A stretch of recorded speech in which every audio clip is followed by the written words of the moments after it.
The sand was the color of old bone, and it moved. Not from wind, though the wind was there hot and sharp, like a blade held too close to skin. The sand moved because the convoy had just passed three Humvees in a column that left tire tracks deep enough to swallow a man's boot. Staff Sergeant Cole Bennett walked .38 years old Marine Corps through and through with a German Shepherd named Scout 6 feet ahead of him. The dog's ears were up. That was the first sign. Then the hackles along his spine lifted slow, deliberate, like someone pulling a zipper. Scout stopped. Cole stopped. The rest of the patrol stopped because when Scout stopped, you stopped. No questions. No debate. The air smelled like diesel and fear. Scout's nose twitched once, twice. Then he sat, hard, front paws planted, eyes locked on a patch of sand 15 feet ahead that looked exactly like every other patch of sand in the entire Quadi Desert. Cole raised his fist. The convoy behind him went silent. He could hear his own heartbeat in his ears, the rasp of his breath through the scarf wrapped around his face. Scout remained still, statue-like, staring at that sand. Cole trusted that dog more than he trusted most people. He took 3 steps back, slowed his rifle still up, and radioed it in. Possible IED grid coordinates request, EOD. They waited. 30 minutes in the sun that could cook a man from the inside out.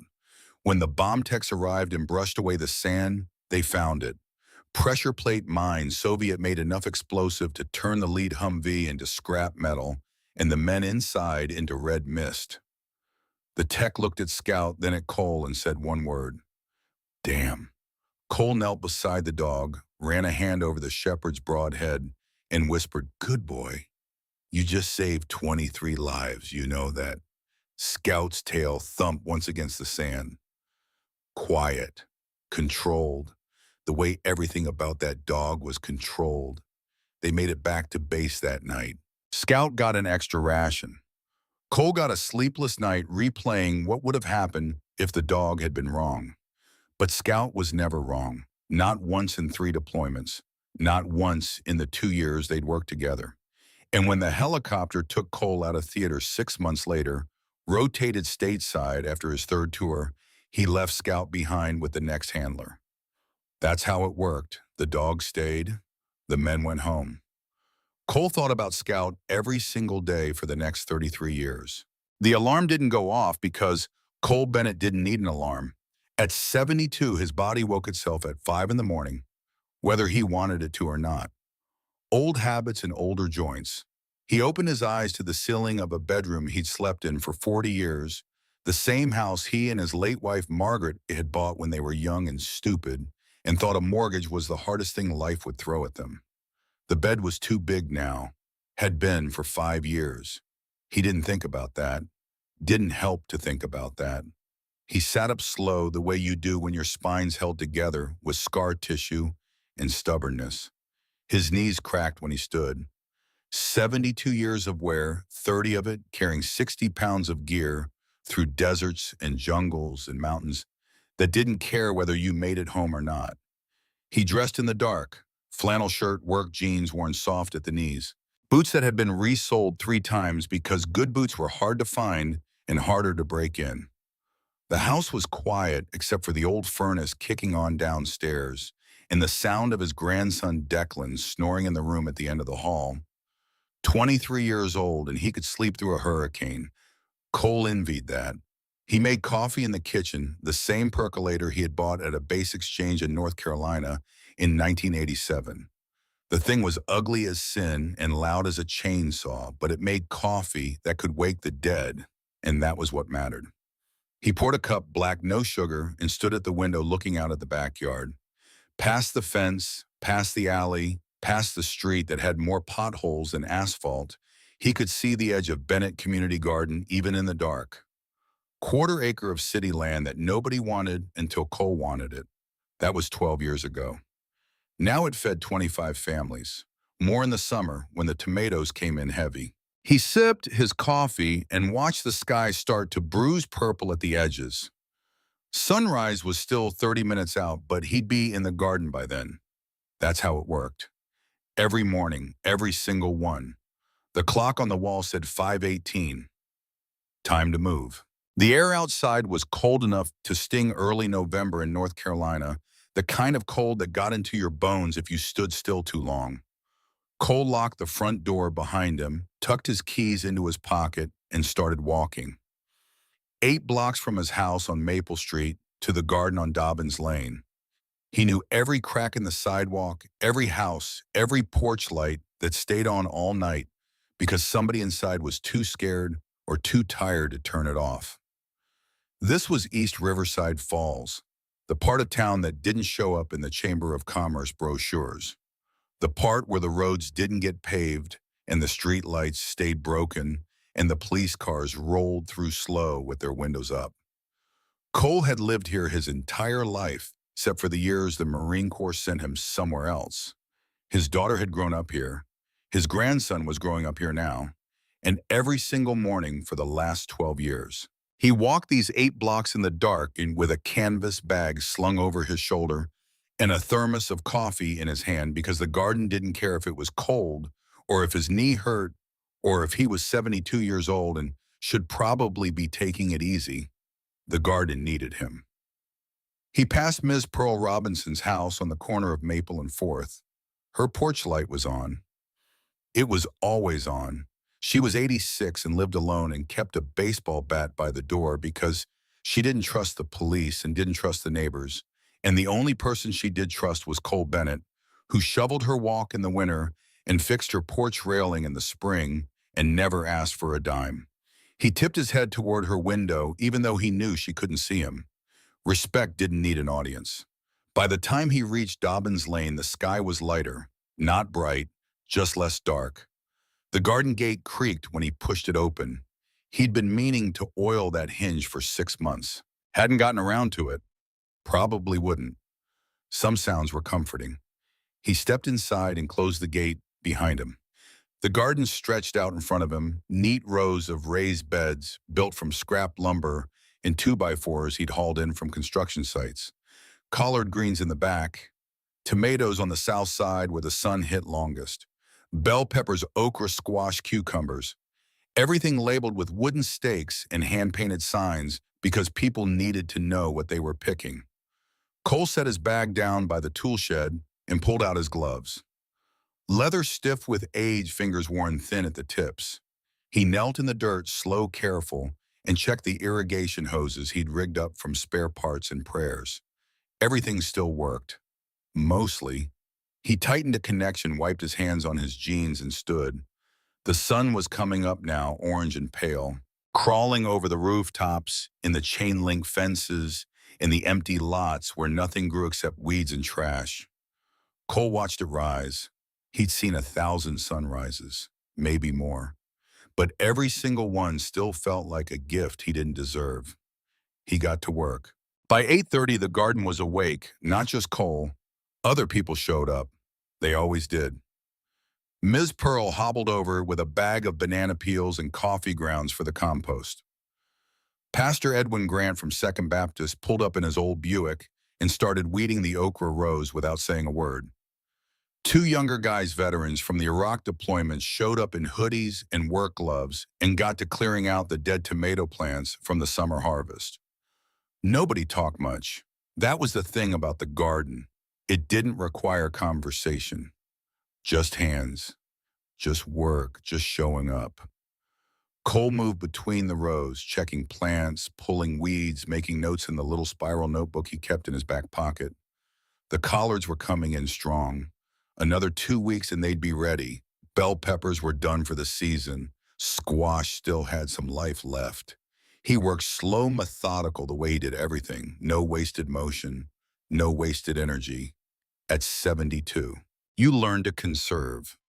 Around 9, a woman named Shanice Williams walked up with her 2 kids, both under 10, both bouncing with energy the way kids do when they don't know how tired they're supposed to be.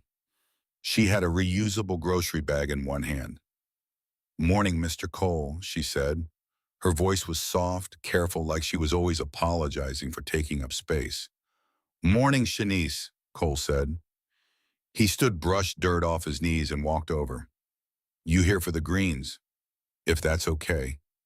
More than okay, you're doing me a favor. These collards are about to go to seed if we don't pick them. He walked her over to the back row and showed her which leaves to take. The big ones, dark green, firm to the touch. Her kids ran around between the rows, laughing, kicking dirt, being loud, the way kids were supposed to be loud. Cole didn't mind. He liked the noise. Meant something was alive. Shanice filled her bag and thanked him 3 times before she left. She always did. Cole always told her she didn't need to. She always thanked him anyway. That's how it went.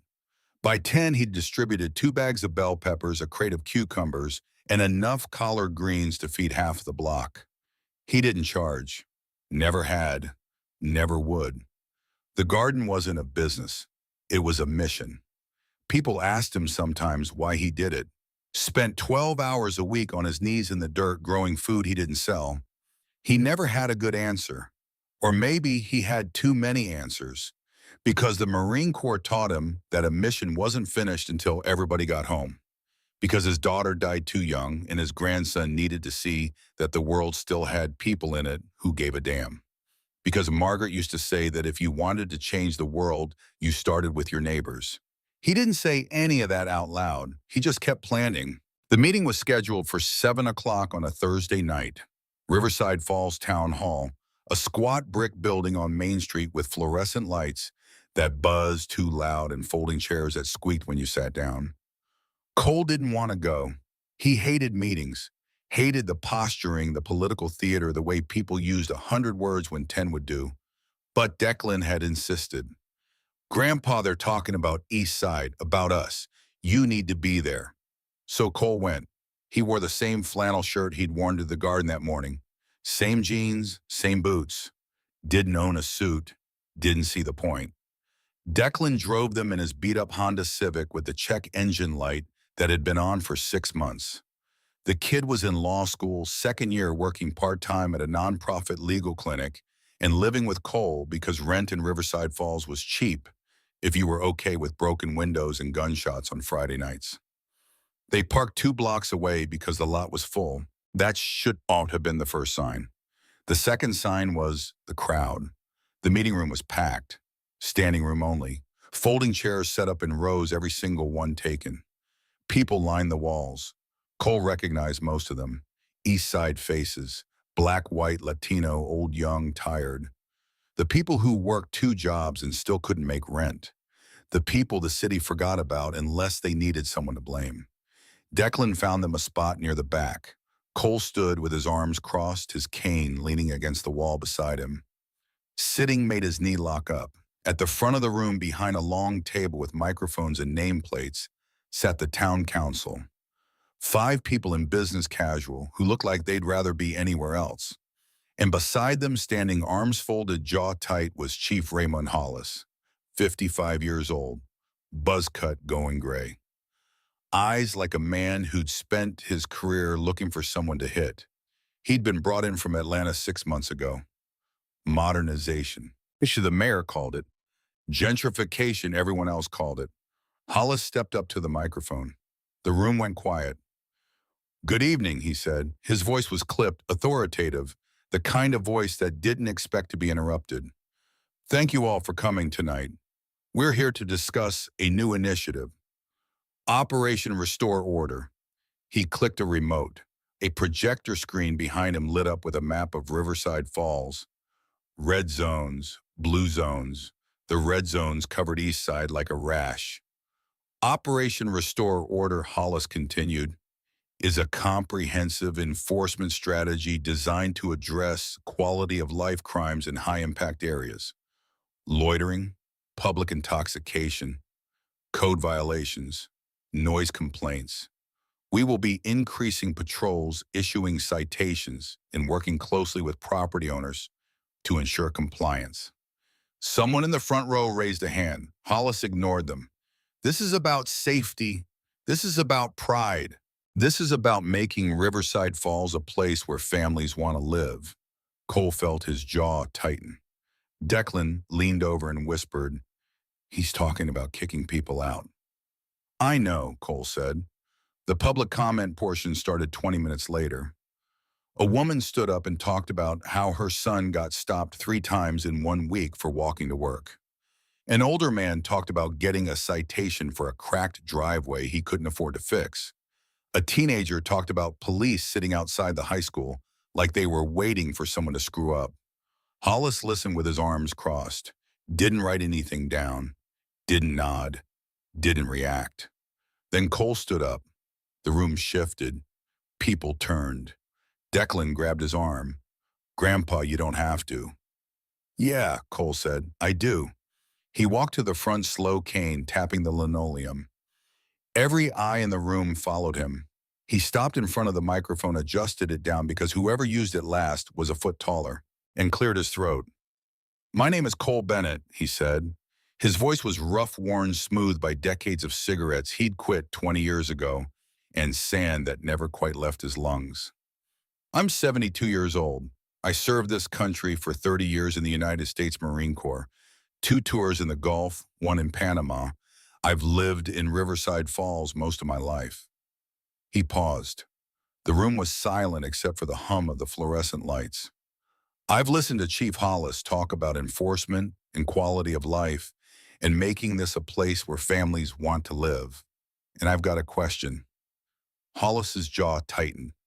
"What families are we talking about? Because I've lived on the East Side my whole life, and we've got families there. Good people, people who work hard, people who look after their neighbors. But you don't see that, do you? You see red zones." Someone in the crowd murmured agreement. Cole kept going. "I built a garden on Dobbins Lane. You know that garden, Chief? It feeds 25 families, maybe more. I built it with my own hands, my own money. I didn't ask the city for permission. I didn't ask for funding. I just did it. And you know what? People showed up because people are hungry, not just for food, for something that isn't broken." Hollis stepped forward.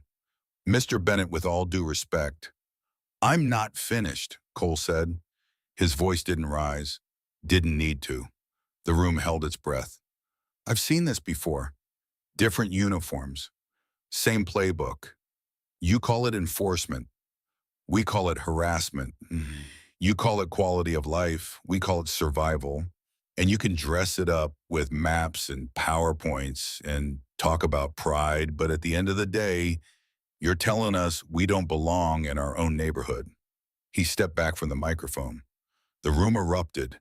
Applause, shouts, people standing, people yelling at the council, at Hollis, at each other. Hollis's face went red. He leaned into his microphone. "This meeting is about facts, not anecdotes. If certain communities draw more attention, perhaps it's because they demand more enforcement." The crowd booed. Someone threw a wadded-up piece of paper. Security stepped forward. The mayor banged a gavel. Cole walked back to where Declan was standing. His grandson looked at him with something between pride and fear. "You just made an enemy," Declan said. "I made 20 of them the day I came home from the Gulf," Cole said. "What's one more?" The call came at 2:30 in the morning. Cole's phone rang loud and shrill, cutting through the silence of the house like a knife. He fumbled for it on the nightstand, squinted at the screen. Unknown number. He almost didn't answer. Then he did. Yeah, no one spoke, just breathing, heavy, deliberate. Then a click. The line went dead. Cole sat up in bed, heart pounding harder than it should, and looked at the phone. His hands were shaking. Not from fear, from adrenaline, from recognition. He'd gotten calls like that before, a long time ago. Different wars, same message. He set the phone down, swung his legs out of bed, and walked to the window. Outside, the street was empty. No cars, no movement, just the street light on the corner flickering the way it always did. He stood there for 10 minutes watching, waiting. Nothing happened. He went back to bed but didn't sleep. At 5, he got up like always, made coffee like always, and walked to the garden like always. When he turned the corner onto Dobbins Lane, he stopped. The gate was open. He always closed the gate, always. He stepped through slow, his hand tightening on his cane. The smell hit him first. Gasoline. Then he saw it. The garden was destroyed. Every single raised bed overturned, soil scattered across the ground like someone had taken a shovel and just started swinging. The tomato stakes were snapped in half. The irrigation hoses were cut, water pooling in the dirt, turning it into mud. The okra plants were ripped out by the roots and thrown into a pile in the center of the garden. And on top of the pile, soaked in gasoline, was a hand-painted sign that used to hang on the gate. It said Bennett Community Garden. Someone had crossed out community and written condemned in red spray paint. Cole stood there for a long time. His expression remained steady, unreadable, even as he surveyed the wreckage of 12 years of work, 12 years of sweat. 12 years of trying to prove that something good could grow in a place everyone else had given up on. His chest felt tight. Not pain, not yet, just pressure, like someone was standing on his ribs. He pulled out his phone and called Declan. "Get down to the garden," he said. His voice was flat, empty. Now. By 7 in the morning, the garden was full of people, not working, just standing, looking. Ms. Pearl sat on an overturned crate with her hands folded in her lap, staring at the ruined collard greens like they were a body at a funeral. Pastor Grant walked the perimeter with his phone out, taking pictures, his mouth set in a hard line. Declan arrived with 2 thermoses of coffee and a fury in his eyes that Cole recognized because he had seen it in the mirror plenty of times. "Who did this?" Declan asked. Cole was kneeling in the dirt, picking up pieces of a broken tomato steak, trying to fit them back together, even though he knew they wouldn't hold. "Grandpa," Declan said. "Who did this?" "Does it matter?" Cole said quietly. "Yeah, it matters. They want us gone December. That's what this is. They want us to pack up, shut up, and get out of the way so they can turn this place into condos and coffee shops. Then we fight." "With what?" Cole looked up at him. "I'm 72 years old. I've got a bad heart and a worse knee. I can't fight the city. I can't fight the police. I can't even fight gravity. Most days." Declan crouched down beside him. "You fought in the Gulf. You fought in Panama. You're telling me you're going to let some small-town cops scare you into quitting?" Cole set the broken steak down. "I'm not scared. I'm tired." "Then rest," Declan said. "But don't quit." Around them, people started moving. Ms. Pearl stood up and grabbed a rake. Pastor Grant rolled up his sleeves and started scooping soil back into the beds. 2 women Cole didn't recognize showed up with shovels. A teenager on a bike pulled up and asked what he could do to help. By 8, there were 20 people in the garden. By 9, there were 30. Someone brought a truckload of lumber. Someone else brought seed packets. A man in a flannel jacket showed up with a chainsaw and started cutting the broken stakes into firewood because he said, "No sense letting it go to waste." Cole watched them work. He didn't cry. Hadn't cried since Margaret's funeral. But something in his chest cracked open just a little, and he realized that maybe he wasn't as alone as he thought.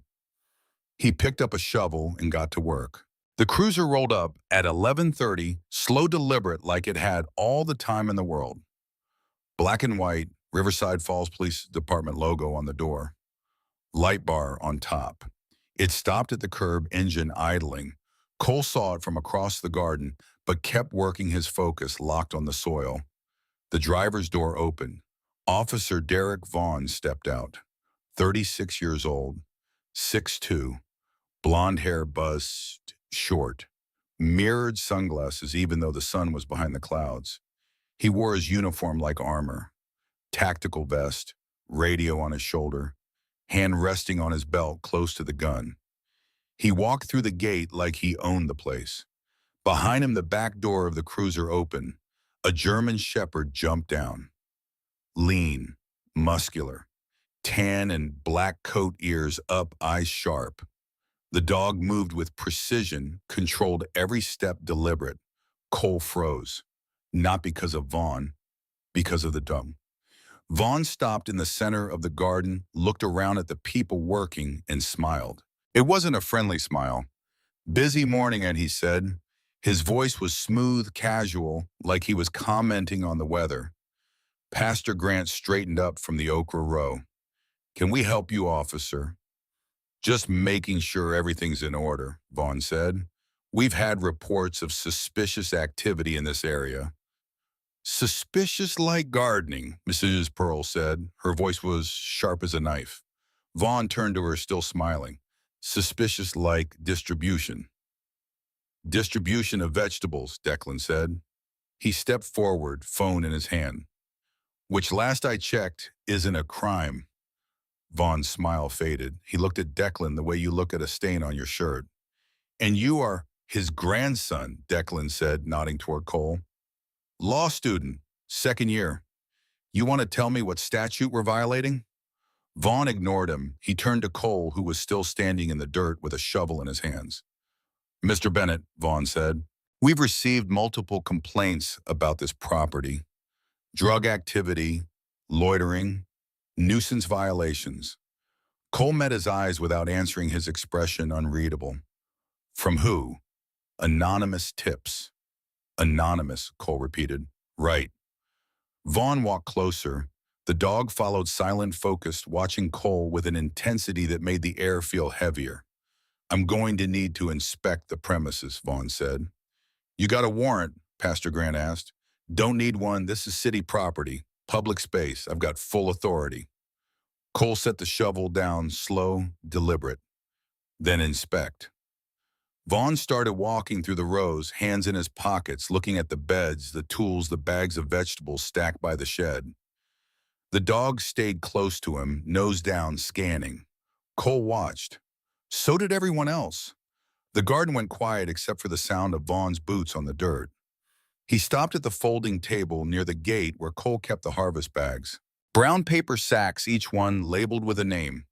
Ms. Pearl, Shanice Williams, Pastor Grant. Families who depended on the food. Vaughn picked up one of the boys, opened it. Inside were collard greens, 3 bell peppers, and a handful of cherry tomatoes. He looked at Cole. What's this? Food, Cole said. For who? People who need it. Vaughn set the bag down. Then his hand went into his pocket, quick, smooth, practiced. When it came out, he was holding something. Small, plastic, a baggie.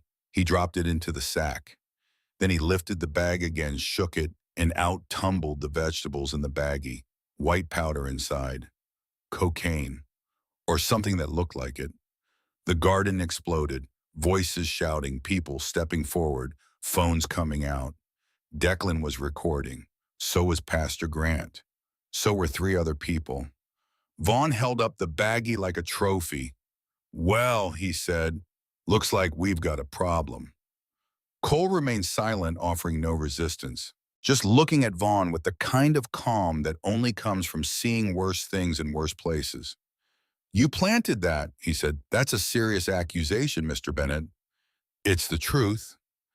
Vaughn smiled again. Then he turned to the dog. Ranger, he said. The dog's ears pricked up.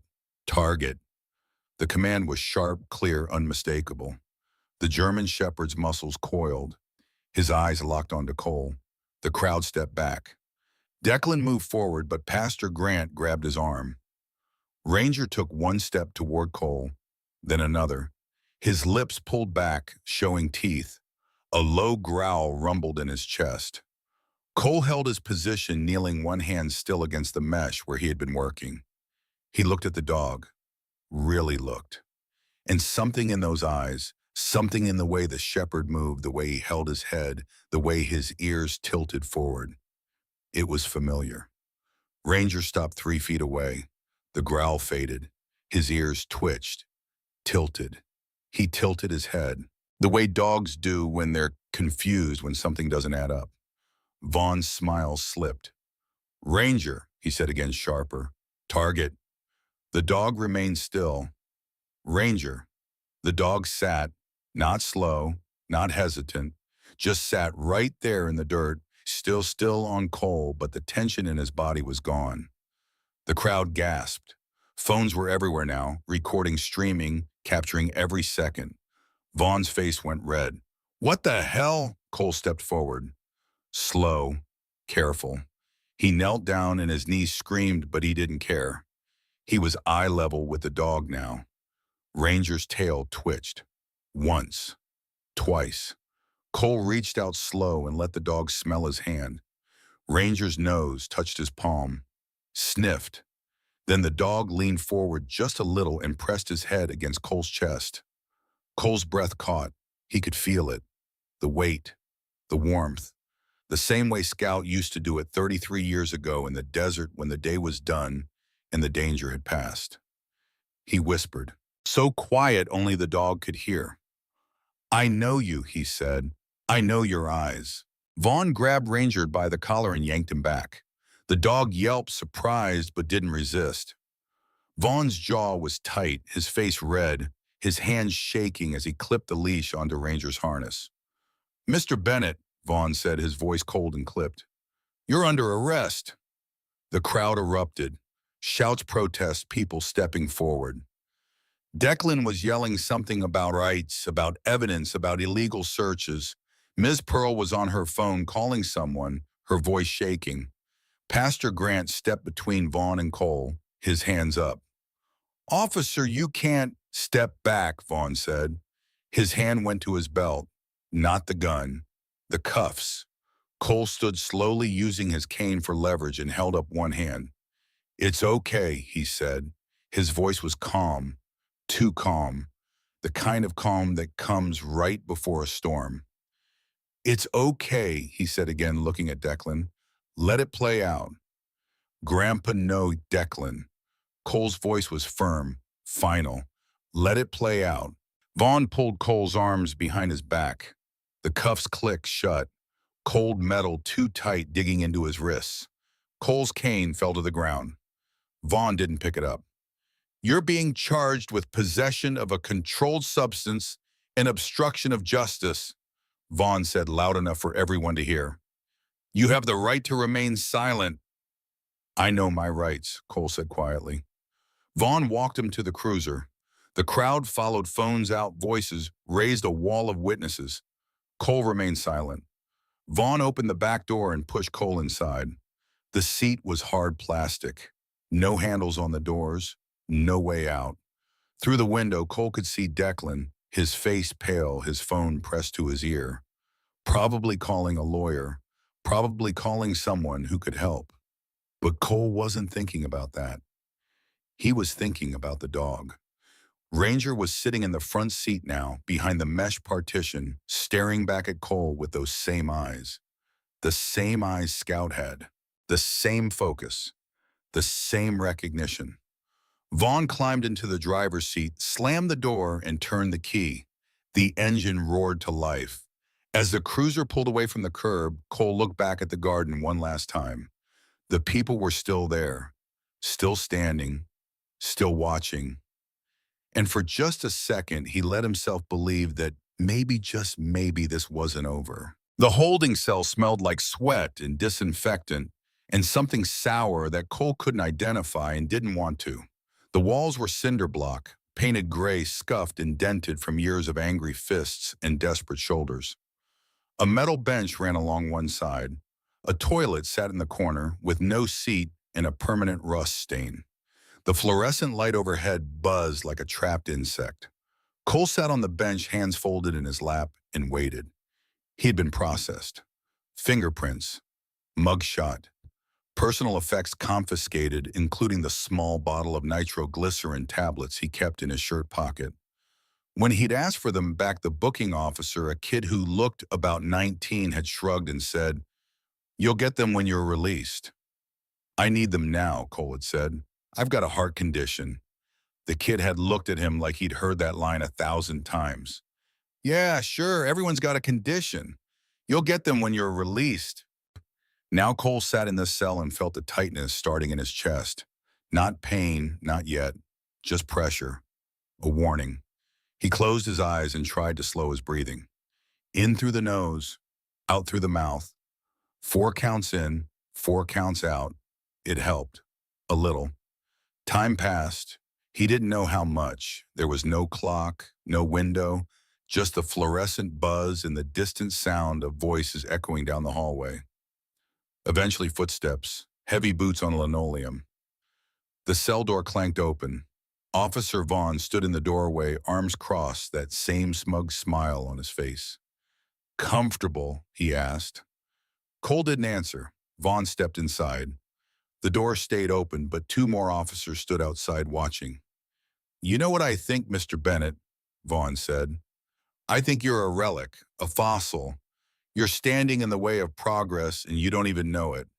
Cole looked up at him. "Progress for who?" "For people who matter." "And I don't—" Vaughn's smile widened. "You're a 72-year-old man growing vegetables in the dirt. You think that matters? You think anyone cares?" Cole's jaw tightened. 25 families care. 25 families who are about to lose their free lunch, Vaughn said. "Because when you're gone, that garden's gone. City's already got plans for that land. Something useful. Something profitable." The pressure in Cole's chest tightened. He could feel his pulse in his temples. "You planted that cocaine," Cole said. "Prove it." 30 people saw you do it. 30 people with phones, Vaughn said. Recording a brave officer doing his own, finding drugs, making an arrest. You think anyone's going to believe your side? Cole didn't answer. Vaughn leaned in closer, his voice dropping. "You should have stayed quiet at that meeting. Should have kept your head down. But you had to play hero, and heroes, Mr. Bennett, they don't last long around here." He straightened up, turned and walked out. The cell door slammed shut. The lock clicked. Cole sat alone in the buzzing, fluorescent light and felt the tightness in his chest spread slow and deliberate like roots digging into soil. 3 hours later, the pain started, sharp, sudden, a vice closing around his ribs. Cole doubled over on the bench, one hand pressed to his chest, the other gripping the edge of the seat. His vision blurred. Sweat broke out on his forehead. He tried to call out, but his voice was a rasp, barely loud enough to reach the door. "Hey," he managed. "Hey, I need nothing." No response. He tried again, louder this time, forcing the words past the pain. "I need help." Footsteps, slow, casual. A guard appeared at the cell door, looked in, saw Cole hunched over and frowned. "What's the problem?" "My heart," Cole said. His voice was shaking now. "I need my medication." "Nitro." Yeah, the guard said. "I'll let someone know." He walked away. Cole waited. 5 minutes. 10. The pain spread down his left arm, sharp and cold, and he knew this was bad. This was the kind of bad that didn't give you a second chance. He tried to stand, tried to move, but his legs wouldn't hold him. He slid off the bench onto the floor, his back against the cold cinder block, and focused on breathing. Just breathing. In, out, in, out. The cell door opened. A different guard, older with more stripes on his sleeve, took one look at Cole and swore, "Jesus Christ. Get a medic in here, now." The world tilted. Voices overlapped, urgent barking orders. Hands on his shoulders, easing him onto his back. Something cold pressed against his chest. A stethoscope. Someone was talking to him, asking questions, but the words didn't make sense anymore. Then there were more hands lifting him, moving him, strapping him onto something flat and hard. A gurney. The fluorescent lights overhead streaked past, blurry and too bright. He heard a siren, felt motion. The back of an ambulance. A paramedic's face hovering over him, young, scared, trying to look calm and failing. "Stay with me, sir. Stay with me." Cole tried to nod, tried to say something, but the pressure in his chest was everywhere now. Crushing, relentless, and the edges of his vision were going dark. The last thing he saw before everything went black was a pair of eyes. Not the paramedics, not human. Ranger's eyes, watching him through the partition between the ambulance bay and the cab. Watching, waiting, remembering. Declan got the call at 4:47 p.m. He was in the law library surrounded by casebooks and highlighters and cold coffee, trying to focus on a brief that was due in 2 days. His phone buzzed. Unknown number. He almost didn't answer. Then he did. This is Declan Bennett. Mr. Bennett, this is Riverside Falls Memorial Hospital.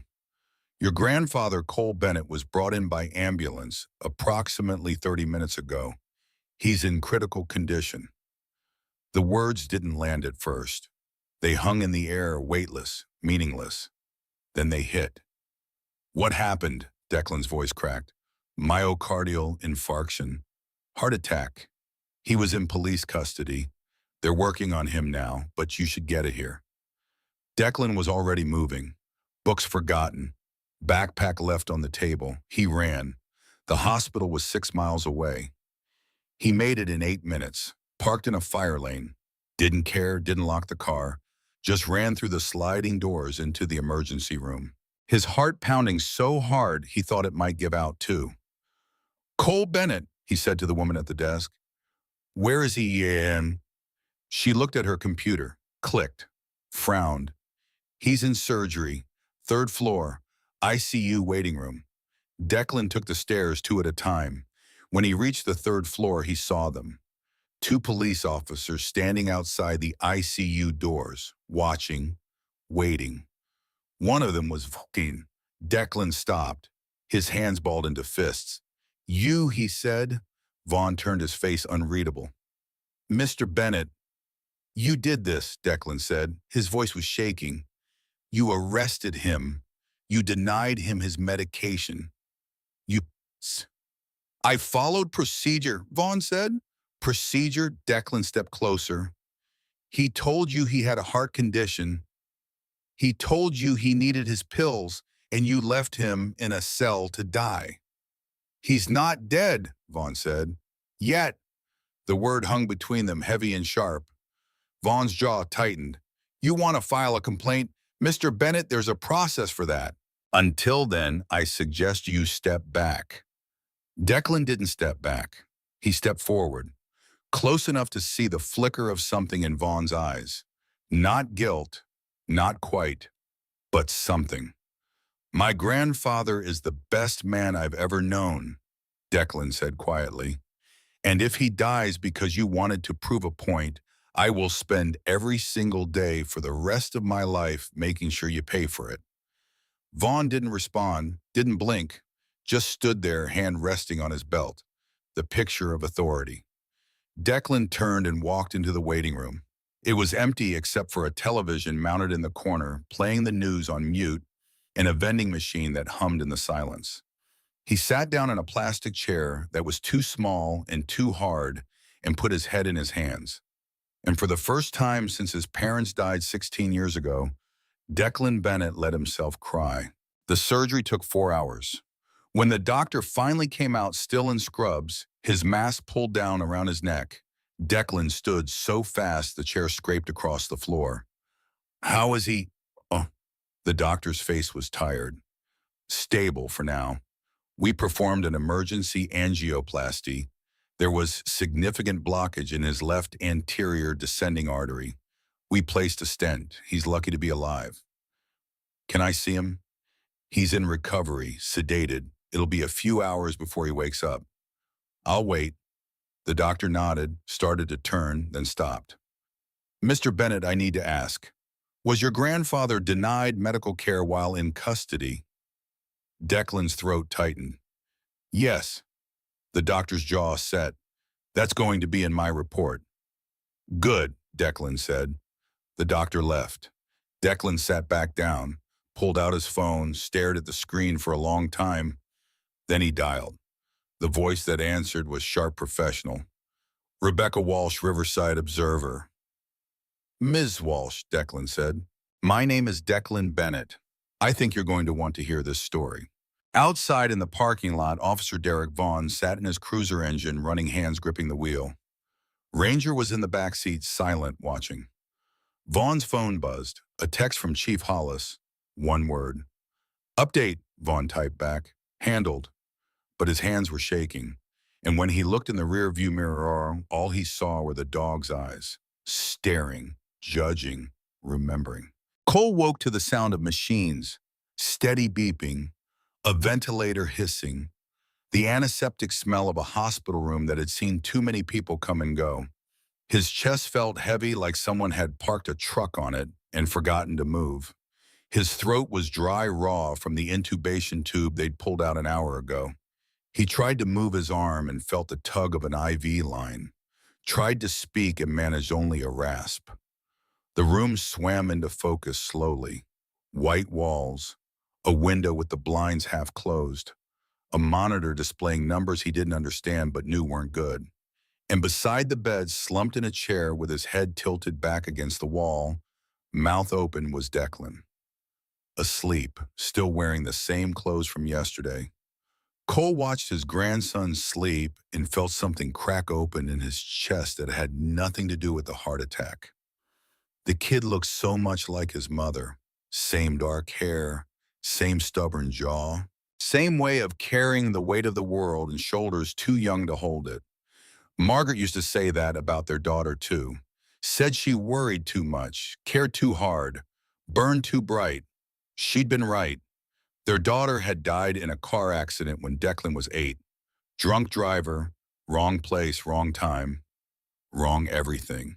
And Cole had stood at her funeral in his dress blues and made a promise to a coffin that he'd raise the boy right, teach him to stand, teach him to fight, teach him that the world was cruel, but that didn't mean you had to be.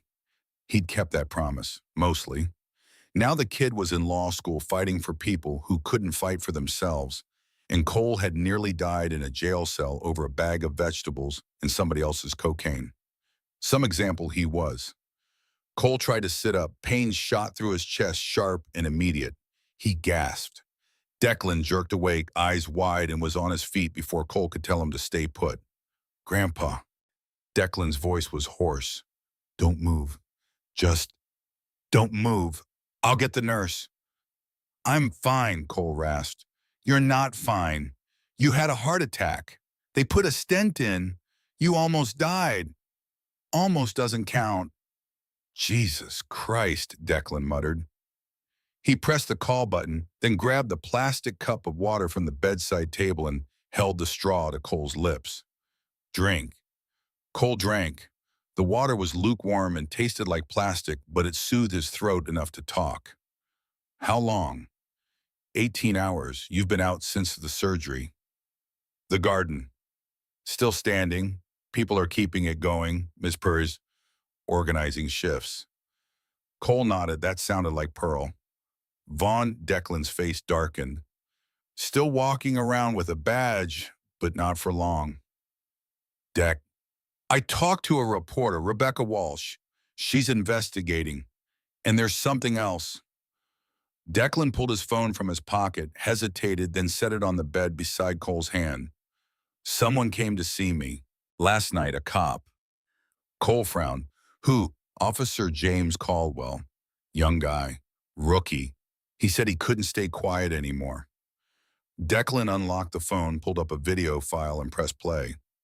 The screen showed grainy body cam footage. A hallway. Voices.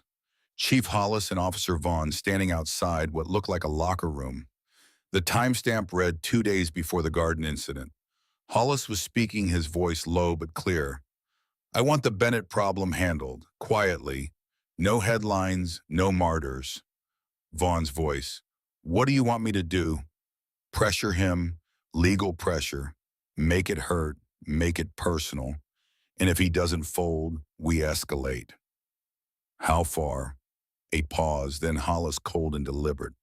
"As far as it takes, old man like that, stressed, bad heart. Nature takes its course, you understand?" "I understand." The video ended. Cole stared at the blank screen. His hands were shaking, not from fear, from rage. "They tried to kill you," Declan said quietly. "They arrested you, denied you medication, and waited for your heart to give out. That's attempted murder." Cole closed his eyes. "Caldwell gave you this?" "Yeah, said he's willing to testify, said he joined the force to help people not bury them. He's risking his career. He said some things are worth the risk." Cole opened his eyes and looked at his grandson. "You sound like your mother." Declan's throat worked. Yeah, well, she learned it from you. The door opened. A nurse stepped in, saw Cole awake, and immediately started checking monitors, adjusting IV bags, asking questions in that brisk, efficient way nurses have. How's your pain? 1 to 10. Can you take a deep breath for me? Any chest tightness? Nausea? Dizziness? Cole answered automatically, his mind elsewhere. When she left promising the doctor would be by within the hour, Declan leaned forward. Caldwell wants to meet with you when you're stronger. Set it up, Cole said. Grandpa, you need to rest. You need to, I need to finish this. You almost died. And I didn't, Cole said. Oh, his voice was rough but steady, which means I'm still here, still standing. And I'm not going to let them win because they scared me into a hospital bed. Declan stared at him for a long moment. Then he shook his head, a ghost of a smile on his face. You're the most stubborn man I've ever met. Runs in the family, Cole said. Officer James Caldwell showed up at 11 that night after visiting hours wearing jeans and a baseball cap pulled low. He looked about 25, clean-cut, the kind of kid who probably played baseball in high school and thought joining the police would mean helping little old ladies cross the street. He stood in the doorway of Cole's hospital room, hands in his pockets, looking nervous. Declan let him in. Mr. Bennett, Caldwell said. His voice was quiet, careful. I don't have long, if anyone sees me here. Sit down, Cole said. He'd convinced the nurses to let him sit up in bed, pillows propped behind him. He still felt like hell, but at least he could look at a man in the eye. Caldwell sat. I want you to know I didn't sign up for this. What Vaughn did, what Hollis ordered. That's not why I became a cop. Why did you? Cole asked. Caldwell hesitated. My dad was a firefighter, died in a warehouse fire when I was 16. He always said the job wasn't about power. It was about service. And when I joined the force, I thought that's what it would be. And it's not here, not anymore. Caldwell pulled a USB drive from his pocket and set it on the bedside table. That's everything, body cam footage, emails, text messages between Hollis and Vaughn, radio logs from the night they destroyed your garden, dispatch records showing patrol cars were pulled from East Side that night on Hollis's orders. No witnesses, no response. Cole picked up the drive. It was small plastic, no bigger than his thumb. This could end your career. I know. Why are you doing this? Caldwell looked at him. Because if I don't, I'm part of it. And I didn't watch my dad die trying to save people just so I could stand by and watch other people get buried. Cole nodded slowly. Your dad would be proud. Caldwell's jaw tightened. I hope so. He stood. There's one more thing. Hollis is planning to have the dog put down. Ranger. He's saying the dog's unstable, a liability. There's a euthanasia order scheduled for tomorrow morning. Cole's blood went cold. We're K9 holding facility, out past the county line. Vaughn's supposed to handle it personally. Can you stop it? I'm a rookie. I don't have that kind of authority. But you, Caldwell trailed off. You've got 18 hours. He left without another word. Cole stared at the USB drive in his hand. Then he looked at Declan. Help me get dressed. The doctor told him he was insane. Told him that leaving AMA against medical advice 48 hours after a major cardiac event was the fastest way to end up back in the ICU or worse. Cole signed the discharge papers anyway. Declan tried to argue, tried to physically block the door, tried everything short of tying Cole to the bed. It didn't work. I'm not letting them kill that, Cole said as he pulled on his jeans, wincing at the pain in his chest. It's a dog, Grandpa. It's not worth your life. It's not about the bow, Cole said. He buttoned his shirt slow, each movement deliberate. It's about what the dog represents. They're trying to erase evidence, erase witnesses, erase anything that proves they're wrong. And I'm not going to stand by and let that happen. Then let me go, Declan said. Let me handle it. You're a law student, not a cop. You show up at a police facility, they'll arrest you for trespassing. And if you show up, they'll arrest you for violating bail. I'm not on bail. They dropped the charges. Declan blinked. What? Caldwell told me. Hollis ordered the charges dropped this morning. Possession, obstruction, all of it. Public records request came through from Rebecca Walsh. They couldn't risk a trial with body cam footage showing Vaughn planting evidence. So you're free. For now, Cole said. He grabbed his jacket from the chair, the one Declan had brought from home. Which means I've got a window, and I'm going to use it. They drove in silence. Declan behind the wheel, Cole in the passenger seat, one hand pressed to his chest where the incision still throbbed. The roads were empty this time of night, just past midnight, the kind of hour when the world feels like it's holding its breath. Rebecca Walsh had called twice, left voicemails. Declan had forwarded Caldwell's files to her along with a written statement. She was running the story tomorrow. Front page, digital imprint, corruption, evidence planting, attempted negligent homicide. It would be a firestorm. But Cole wasn't thinking about tomorrow. He was thinking about a dog sitting in a kennel waiting to die for the crime of being loyal. Thinking about Scout. Thinking about the way that German shepherd had pressed his head against Cole's chest in the desert 33 years ago. The way Ranger had done the same thing in the garden 2 days ago.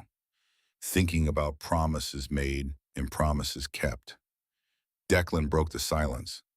Tell me about Scout. Cole glanced at him. Why, boy? Because I've known you my whole life and you've never talked about the Gulf, never talked about what you did over there. But that dog means something. Cole was quiet for a long time, then he spoke. Gout saved my life, more than once. There was this one mission, routine patrol, or what passed for routine in a war zone. We were clearing a supply route, checking for IEDs. Scout was on point, always on point. And he stopped, just sat down in the middle of the road, wouldn't move. Because he found something, because he found everything. There were 6 devices buried in that stretch. 6. Any one of them could have taken out the whole convoy. But Scout found them all, sat beside each one, calm as Sunday while EOD did their work. 23 men came home that day because of that dog. Declan was quiet. What happened to him? Shrapnel, rocket attack on the FOB 3 months before I rotated out. He was in the kennel when it hit. Took metal to the spine.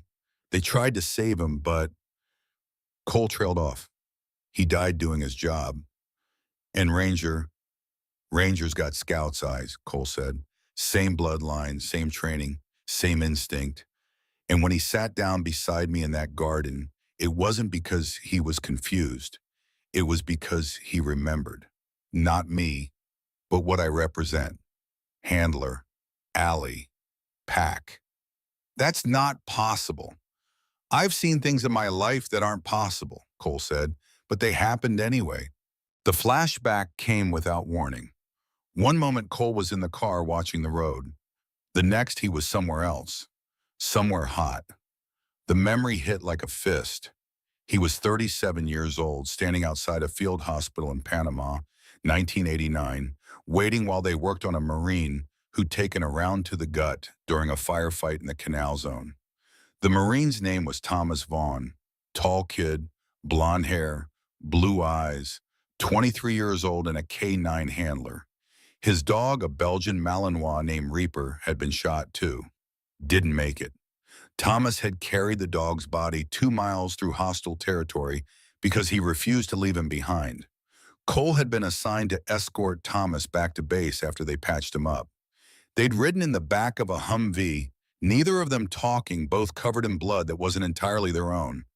Thomas had stared at his hands the whole ride, shaking, silent. Finally, he'd spoken. I should have seen it coming. Should have kept him back. You did your job, Cole had said. He did his job. That's how it works. He was 8 years old. He was a soldier. Thomas had looked at him then, eyes red. He was my responsibility.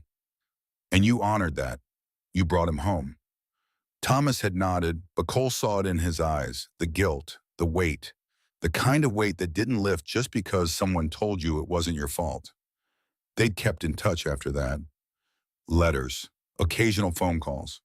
Thomas had gotten out after his enlistment married had a kid, a boy, Derek. Cole had sent a card when the kid was born. Thomas had sent one back with a photo. Proud father holding a newborn, smiling. But the smile didn't reach his eyes. The letter stopped in the late 90s. Cole tried calling a few times, no answer. He figured Thomas had moved, changed numbers, moved on. Then in 2003, Cole saw the obituary in the Veterans Affairs newsletter. Thomas Vaughn, age 43, survived by his son Derek, services private. No cause of death listed. Cole had driven to the funeral. Small chapel, handful of people.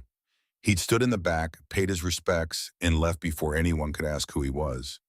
He'd written letters after that, to the VA, to Thomas's old command, to anyone who would listen, asking why a decorated Marine with PTSD had fallen through the cracks, asking why there weren't resources, asking why no one had helped. The answers were always the same. Budget cuts, understaffing, privacy concerns, bureaucracy. He'd visited Thomas's grave every year for the past 21 years, left his Marine pin on the headstone, a small gesture, meaningless maybe, but it was all he could do. He never knew Thomas had a son who grew up hating him. Derek Vaughn sat in his truck outside the K-9 facility, engine off, hands on the wheel. It was 1 a.m. The building was dark except for a single light over the entrance. Inside, Ranger was in Kennel 12, scheduled for euthanasia at 0600. Derek had the syringe in his glove box. Sodium pentobarbital. Fast, painless, humane, they called it. He'd done it before, 3 times. Dogs too old to work, too aggressive to rehome, too broken to fix. It was part of the job. But this felt different. Ranger wasn't broken. Ranger had just chosen wrong. Derek's phone buzzed. A text from Hollis. Confirmed status. Derek typed back. On site, we'll handle at 0600. He set the phone down and stared at the building. His father used to talk about the twos. Late at night after too many beers, when the memories got loud and the silence got louder. He'd talk about Reaper, about how the dog had taken a bullet meant for him, about how he'd carried the body back because leaving him wasn't an option, about how he still heard the dog barking sometimes in his sleep, calling for help that never came. Derek had been 15 when his father died. Found him in the garage, rope, rafters, no note, just an empty bottle of whiskey and a photo of Reaper tucked into his shirt pocket. Derek had hated dogs after that, hated the Marine Corps, hated the VA, hated everyone who'd sent his father to war, and then abandoned him when he came home broken. And when he'd seen Cole Bennett on the news, old Marine community hero, garden saint, getting praised for feeding the poor and standing up to corruption, something inside Derek had snapped. Because where were the parades for Thomas Vaughn? Where were the news stories? Where was the help when his father was drinking himself to death and couldn't hold it all and couldn't sleep and couldn't function? Cole Bennett got to be a hero. Thomas Vaughn got to be a statistic. That's what Derek told himself. That's what he believed. Until tonight. Until Hollis had offered him to kill a dog for the crime of being loyal. Derek sat in the truck and thought about his father, thought about Reaper, thought about Ranger sitting in that cell waiting. He thought about the man he'd become, and he didn't like what he saw. Rebecca Walsh didn't sleep. She'd been a reporter for 11 years, worked her way up from community newsletters to investigative journalism at the Riverside Observer, and she'd learned early that the best stories broke at the worst hours. Tonight was no exception. She sat at her desk, surrounded by empty coffee cups and printouts, piecing together the biggest story of her career. Operation Restore Order wasn't just a policing initiative. It was a land grab. She'd started with public records, property assessments, zoning changes, development permits.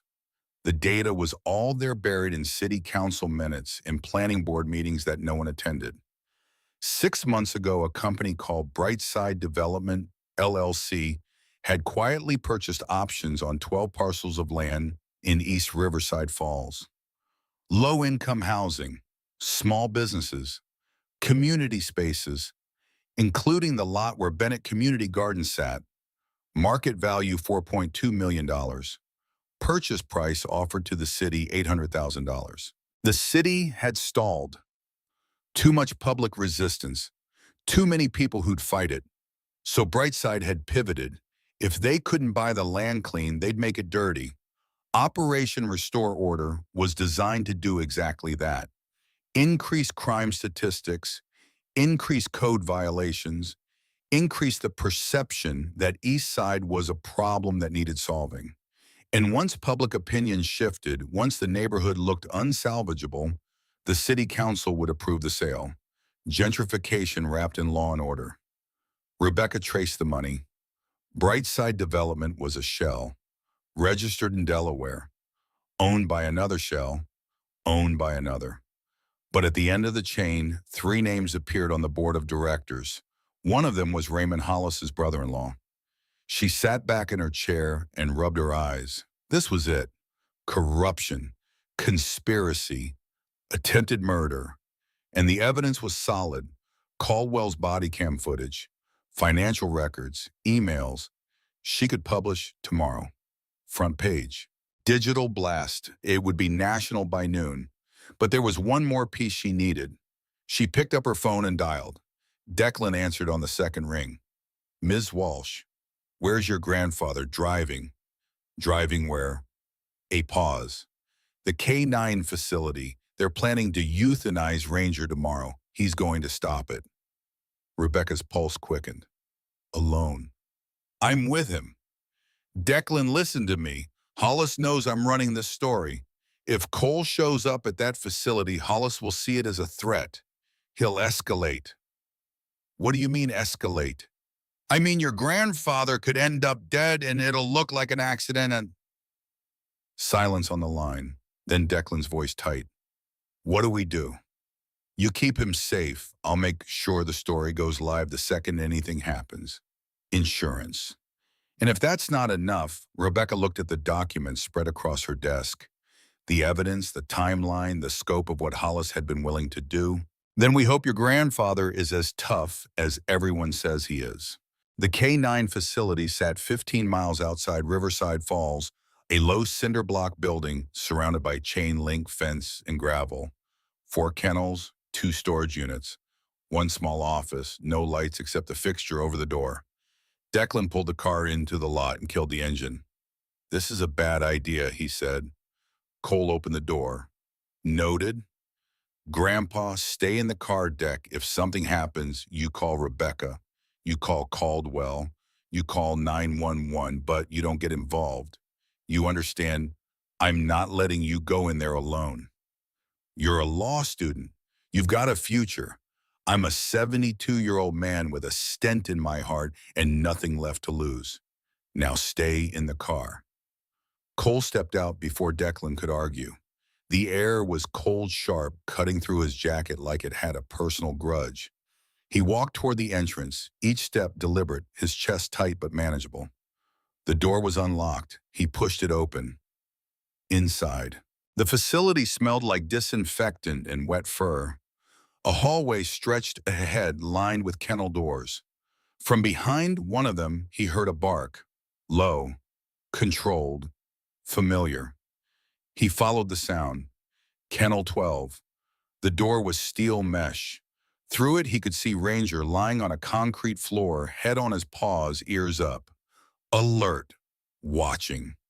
The dog stood when he saw Cole. Didn't bark, didn't whine, just stood. Cole knelt. His knees screamed. He ignored it. Hey, boy, he said softly. Ranger stepped closer to the mesh. Cole reached through the gap, slow, and let the dog sniff his hand. Ranger's nose was cold, wet, real. The dog pressed his head against Cole's palm. I know, Cole whispered. I know what they're planning, but I'm not going to let it happen. You hear me? I'm not going to let them take you. Behind him, a voice. Neither am I. Cole turned. Officer Derek Vaughn stood in the hallway, no uniform, jeans, t-shirt, gun on his hip, and in his hand a syringe. Cole held his position, kneeling, one hand still pressed against the mesh of Ranger's kennel, the other resting on his thigh. He looked at Derek Vaughn, looked at the syringe, looked at the gun. His expression remained steady, unreadable. You planning to use that? Cole asked. His voice was quiet, steady, the kind of calm that only came from staring down worse things in worse places. Derek's hand tightened around the syringe. I should, but you won't. You don't know that. Yeah, Cole said, I do. Derek stepped closer. The fluorescent light overhead buzzed and flickered, casting shadows that made his face look older, harder, like something carved from stone and regret. You don't know anything about me, Derek said. You don't know what I've lost, what I've lived with. I know more than you think, Cole said. Derek laughed. It was a bitter sound, sharp and wrong in the quiet hallway. Right, because you're the hero, the Marine. The guy who saves the neighborhood one vegetable at a time. You think that gives you some kind of insight into me? No, Cole said. Knowing your father does. Derek froze. The syringe trembled in his hand. Don't, he said. His voice cracked. Don't you dare talk about him. Thomas Vaughn, Cole said. K-9 handler, served in Panama, got shot protecting his team, carried his dog's body 2 miles because he wouldn't leave him behind. Good man, good Marine. And after the war, the system failed him. Derek's face twisted. You didn't know him. I served with him. The words hung in the air like smoke. Derek stared. What? Panama, 1989. I was there when he got hit. I was there when they patched him up. I rode back to base with him after his dog died. We stayed in touch for years. Letters, phone calls. Then the letters stopped, and I didn't hear from him again until I saw his obituary. Derek's hand dropped. The syringe clattered to the floor. You're lying. I'm not. You're lying, Derek said again, louder this time, his voice ragged. Because if you knew him, if you served with him, then you would have helped him. You would have done something. But you didn't. Nobody did. He died alone in a garage with a rope around his neck. And nobody gave a damn. You're right, Cole said. Derek blinked. What? You're right. I didn't do enough. I tried, but I didn't do enough. And I've carried that for 21 years. Cole reached into his jacket pocket, slow, careful, keeping his movements visible. Derek's hand went to his gun, but he didn't draw. Cole pulled out a folded envelope, old, worn, the paper soft from being handled too many times.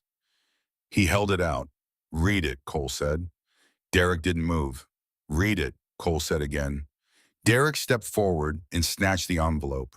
He unfolded it with shaking hands. Inside was a letter, typewritten, official letterhead. Department of Veterans Affairs, dated April 2001, 2 years before Thomas died. Derek read it aloud, his voice breaking. Dear Mr. Bennett, thank you for your inquiry regarding veteran Thomas Vaughn. We have reviewed your request for emergency mental health services and housing assistance.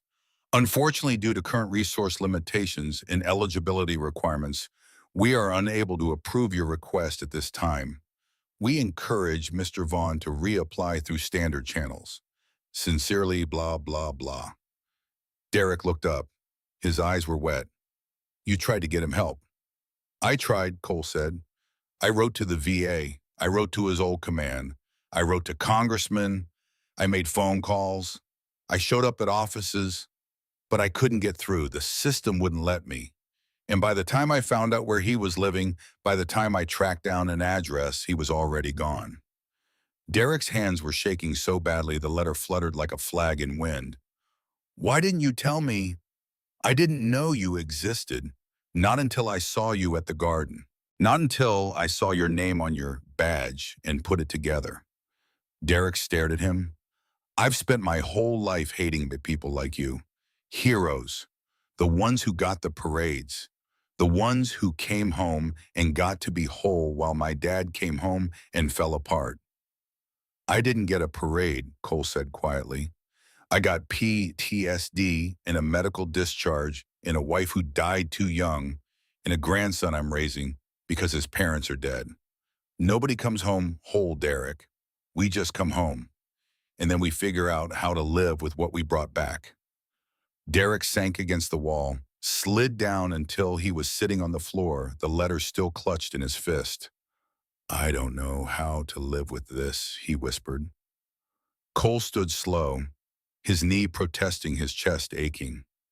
He walked over and lowered himself down beside Derek. Two men sitting on a cold linoleum floor in a K-9 facility at 1 in the morning. You live with it the way everyone does, Cole said, one day at a time. And you stop blaming people who tried to help for a system that wouldn't let them. Derek sat in silence for a long time, head in his hands, shoulders shaking. Cole sat beside him and waited. Waiting was something he'd gotten good at. War taught you patience. Grief taught you silence. And age taught you that sometimes the only thing you could do for someone was be there while they broke. Finally, Derek spoke. His voice was raw. He used to tell me stories when I was a kid about Reaper, about the missions, about the things they did together. And he'd smile, but it was the wrong kind of smile, like he was remembering something beautiful and painful at the same time. Cole nodded. He knew that smile. Wore it himself sometimes. After he got out, it got worse, Derek continued. He couldn't keep a job, couldn't sleep, couldn't function. And I was just a kid. I didn't understand. I thought he was weak, thought he just needed to try harder, be stronger. And then one day I came home from school and found him in the garage. Derek's voice broke completely. Cole put a hand on his shoulder, said nothing, just stayed present.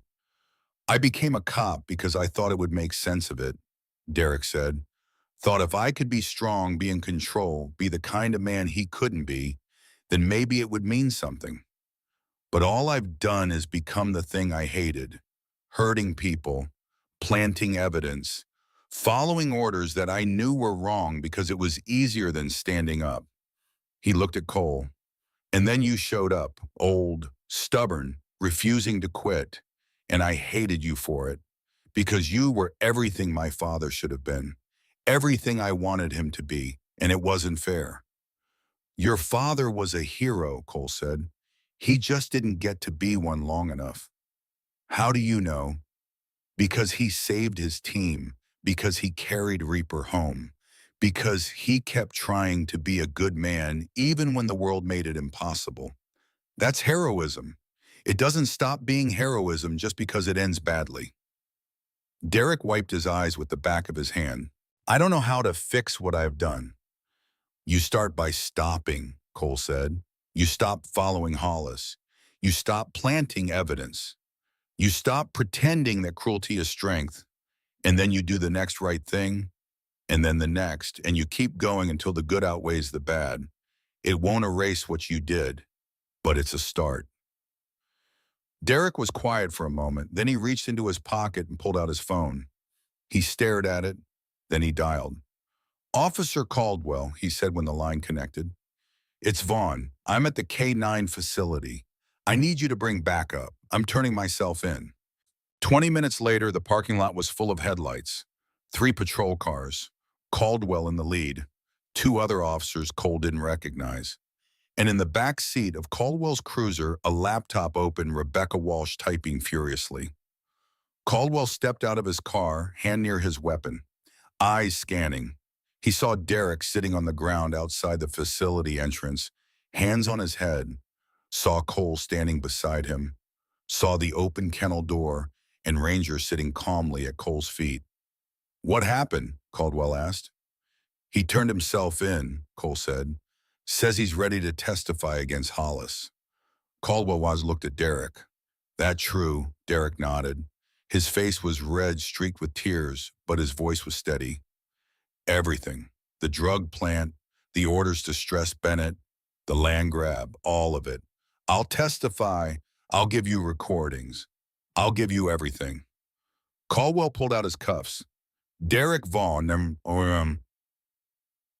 Vaughn, you're under arrest for evidence tampering, assault conspiracy, and attempted murder. He read Derek his rights while cuffing him. Derek remained silent, standing with his head down, while Caldwell walked him to the cruiser. Before Caldwell put him in the back seat, Derek turned and looked at Cole. I'm sorry, he said. For what it's worth, I'm sorry. Cole met his eyes. Your father would have wanted you to do the right thing. You just did. Derek's face crumpled. Then Caldwell guided him into the car and shut the door. Rebecca Walsh approached phone in one hand, recorder in the other. Mr. Bennett, are you okay? I'm fine. I'm running the story in 3 hours. Front page, digital blast at 6 a.m. I need a statement from you. Cole shook his head. The story's not about me.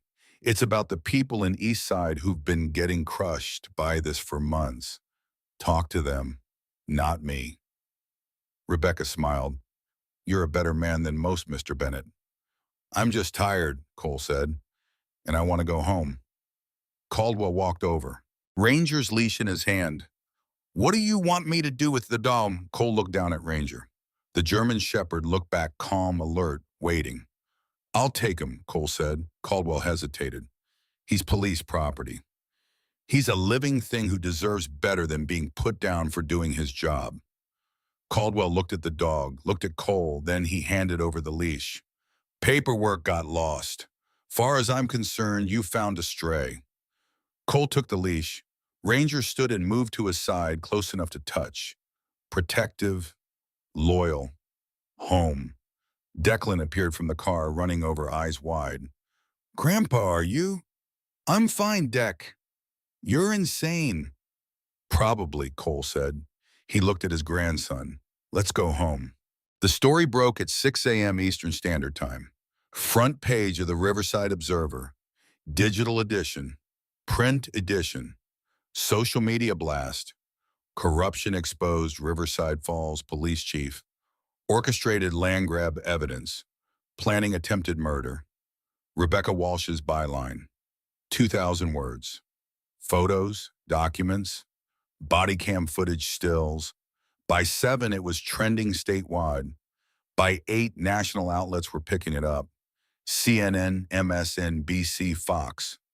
Local news stations camped outside Town Hall and the police department. By 9, the FBI field office in Charlotte issued a statement confirming an active investigation into corruption allegations. By 10, Chief Raymond Hollis was arrested at his home, charged with conspiracy, bribery, evidence, tampering, obstruction of justice, and attempted negligent homicide. His bail was set at $2 million. He couldn't make it. By noon, the mayor of Riverside Falls held a press conference, announced an independent review of the entire police department, suspended Operation Restore Order indefinitely, promised accountability and reform. The words rang hollow to anyone who'd been paying attention, but they were words, and words were a start. Cole watched it all from his living room, Ranger lying on the floor beside his chair, Declan pacing back and forth with his phone glued to his ear, talking to reporters, lawyers, advocacy groups. The house phone rang every 10 minutes. Reporters wanting interviews, neighbors calling to check in, veteran groups offering support. Cole didn't answer.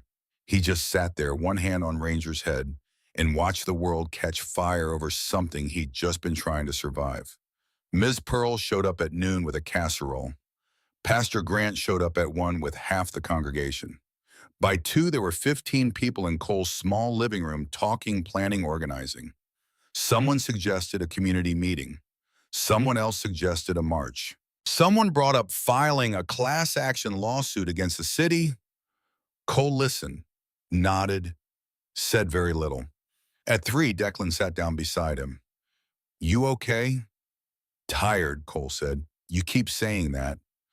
Because I keep being tired. Declan smiled. You're a terrible liar. Cole looked at him. I'm 72 years old, Dec. I had a heart attack 4 days ago. I nearly got killed by cops who were supposed to protect me. I broke a man who spent his whole life hating people like me. And now I've got a dog I can't afford to feed and a garden that's probably still a mess. So yeah, I'm tired.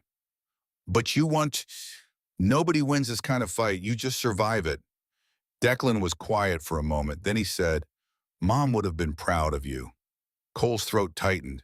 Your mom would have told me I was an idiot for not staying in the hospital. Yeah, Declan said, but she'd still be proud. The trial took 4 months. Federal court, Eastern District of North Carolina, United States versus Raymond Hollis, conspiracy to commit fraud, bribery, deprivation of rights under color of law, obstruction of justice. The evidence was overwhelming. Body cam footage, financial records, emails, text messages, testimony from Officer James Caldwell, testimony from Officer Derek Vaughn, who'd taken a plea deal in exchange for cooperation. 12 counts, guilty on all of them. Sentencing hearing was in August. Cole attended. Sat in the back row with Declan on one side and Miss Pearl on the other. Ranger wasn't allowed in the courthouse, so Pastor Grant waited outside with him. The judge was a woman in her 60s with steel gray hair and eyes that had seen too much and forgiven too little. She read the verdict. 12 years federal prison. No parole. Hollis stood motionless in his orange jumpsuit, hands cuffed in front of him, staring at nothing. When they let him out, he looked at Cole once. Just once. Cole stared back. Didn't blink. Didn't smile. Didn't gloat. Just looked at a man who had tried to bury him and failed. Outside the courthouse, reporters swarmed. Cole ignored them, walked straight to where Pastor Grant was waiting with Ranger. The dog stood when he saw Cole, tail wagging, once controlled happy. How'd it go? Pastor Grant asked. 12 years, Cole said. Good. Yeah, Cole said. Good. They walked to Declan's car and drove home. Derek Vaughn's sentencing was quieter. State court, guilty plea, 3 years with the possibility of parole after 18 months. Community service, restitution, permanent revocation of law enforcement certification. Cole attended that one too. When the judge asked if the victims wanted to make a statement, Declan stood up. Your Honor, my grandfather would like to speak. The judge nodded. Cole walked to the front of the courtroom, stood at the podium, looked at Derek, who sat at the defense table with his head down, hands folded. Your Honor, Cole said. His voice was rough but steady. Derek Vaughn hurt me. He planted evidence. He arrested me. He denied me medical care. He did things that nearly cost me my life. The courtroom was silent. But he also stopped. When he could have kept going, when he could have finished what he started, he stopped. He turned himself in, he cooperated, he told the truth, and I think that matters. Cole paused. His father, Thomas Vaughn, was a good man and a good Marine. He deserved better than what he got. And Derek deserves a chance to be better than what he's been.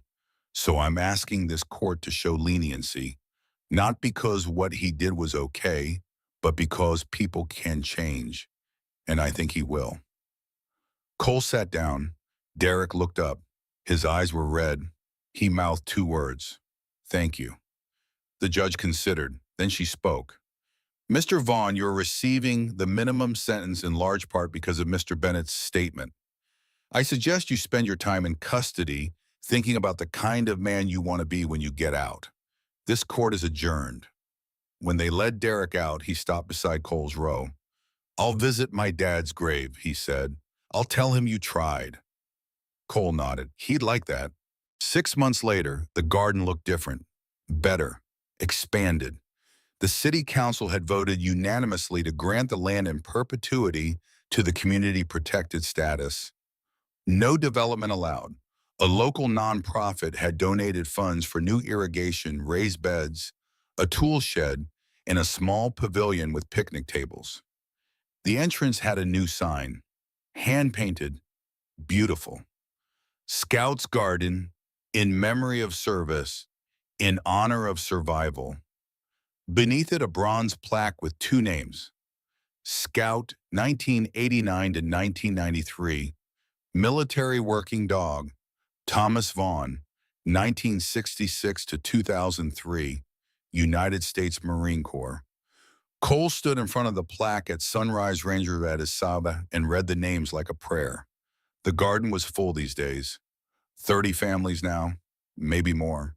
Volunteers came every weekend, high school kids doing service hours, veterans looking for purpose, people who just wanted to help. Declan had passed the bar exam in July, opened a legal clinic in a converted shed behind the pavilion. Free services for East Side residents, housing disputes, employment discrimination, police misconduct. He had more clients than he could handle. Cole was proud, told him so every chance he got. The morning was cold early November again, a year almost to the day since the town hall meeting that started everything. Cole knelt in the dirt, pulling weeds from the collard row. His knee still bad, his chest still tender, but his hands steady.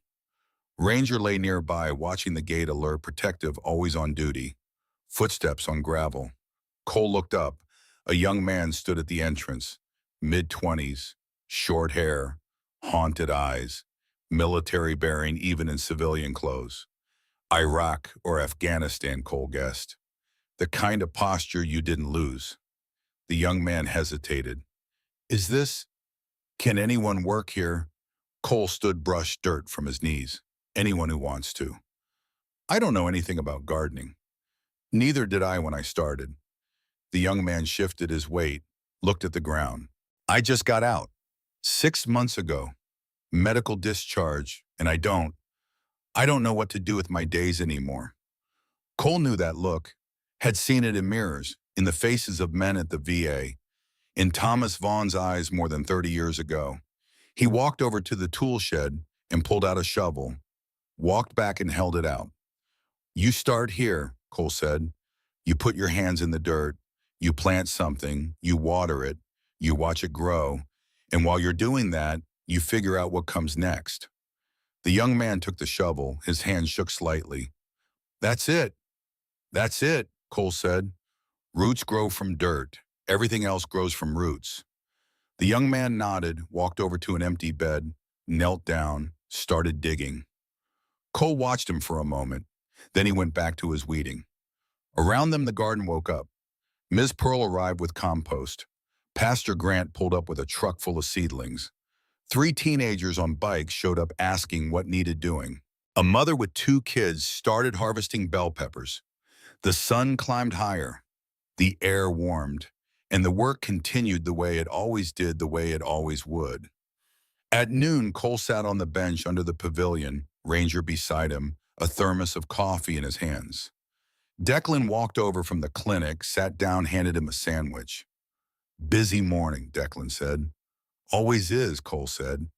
They sat in comfortable silence, watching people move through the rows, planting, harvesting, tending. You ever think about slowing down? Declan asked. Every day, Cole said. And then I come here and remember why I started. Declan smiled. You're impossible. I'm consistent. Same thing. Cole took a bite of the sandwich. Tuna, too much mayonnaise, perfect. Across the garden, the young veteran was still digging, slow, methodical, focused. Ranger stood stretched and walked over to him, sat down beside the bed, watching. The young man looked at the dog, reached out slowly. Ranger let him scratch behind his ears. The man's shoulders relaxed. Just a little, just enough. Cole watched and felt something settle in his chest, not peace. He wasn't sure he'd ever have peace, but purpose, continuation, legacy. He'd spent 30 years in the Marine Corps learning how to fight. He'd spent the last 12 years learning how to heal. Both mattered. Both were necessary. Both were hard. But only one of them grew something that lasted. What are you thinking about? Declan asked. Cole looked at his grandson, 23 years old, sharp, strong, fighting for people who needed someone in their corner. Everything his mother would have wanted him to be. I'm thinking your mom was right, Cole said. About what? About starting with your neighbors. About changing the world one person at a time. About roots. Declan's eyes softened. Yeah, she usually was. They sat there until the sun started to set, painting the sky orange and purple. The kind of colors that made you believe in beauty even when the world tried to convince you otherwise. Eventually, Cole stood. His knee protested. He ignored it. Come on, Ranger, he said. The dog rose and followed him to the gate. Cole looked back at the garden one more time. The plaque, the rose, the people working together. The young veteran still digging, still trying, still there. He turned and walked home, Ranger at his side, the evening air cool against his face.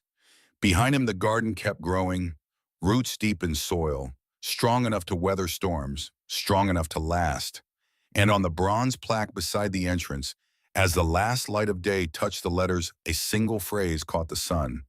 In memory of service, in honor of survival.